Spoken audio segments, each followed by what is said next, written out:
उस रोज सत्यनारायण भगवान की कथा समाप्त होते ही घर के द्वार पर एक दूत आया। उसने साधु बनिया के सकुशल लौटने की खबर दी। खबर सुनते ही लीलावती और उसकी बेटी कलावती प्रसाद को वैसा ही छोड़ अपने पतियों से मिलने के लिए नदी की ओर भागी। पर ये क्या, नदी में नाव उल्टी पड़ी। आखिर कहाँ गए उनके पति, क्या हुआ उनके साथ? आइए सुनते हैं श्री सत्यनारायण व्रत कथा का चौथा अध्याय।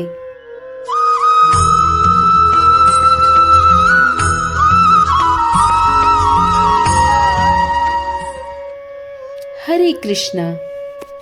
सूत जी कथा के क्रम को आगे बढ़ाते हुए कहते हैं, वैश्य ने मंगलाचार कर अपनी यात्रा प्रारंभ की और अपने नगर की ओर चल दिए।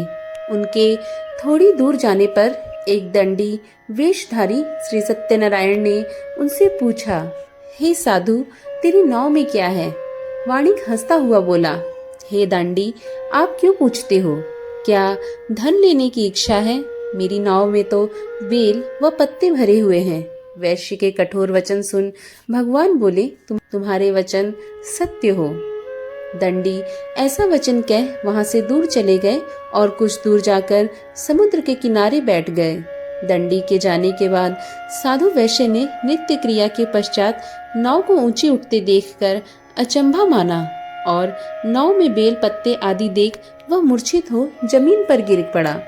मूर्छा खुलने पर वह अत्यंत शोक में डूब गया।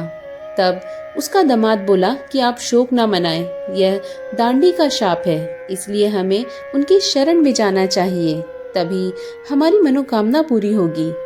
दामाद की बात सुनकर वह दंडी के पास पहुंचा और अत्यंत भक्ति भाव नमस्कार करके बोला, मैंने आपसे जो जो असत्य वचन कहे थे उनके लिए मुझे क्षमा दे।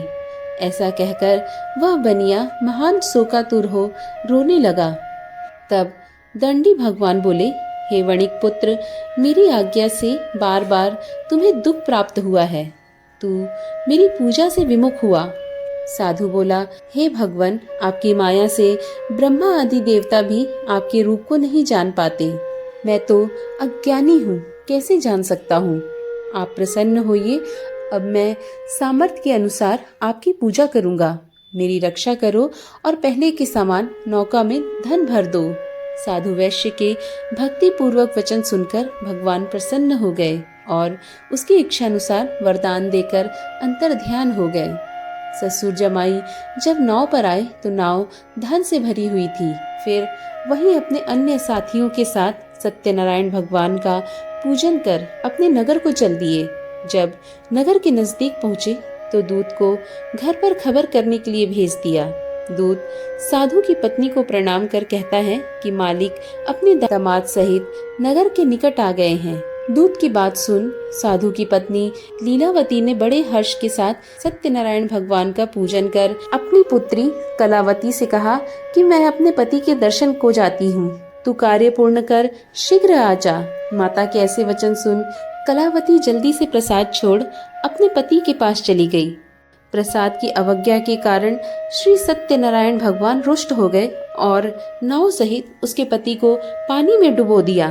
कलावती अपने पति को वहां न पाकर रोती हुई जमीन पर गिर गई। नौका को डूबा हुआ देख वह कन्या को रोता हुआ देख साधु दुखी होकर बोला कि हे प्रभु, मुझसे तथा मेरे परिवार से जो भूल हुई है उसे क्षमा करें। साधु के दीन वचन सुनकर श्री सत्यनारायण भगवान प्रसन्न हो गए और आकाशवाणी हुई, हे साधु, तेरी कन्या मेरे प्रसाद को छोड़कर आई है, इसलिए उसका पति अदृश्य हो गया है।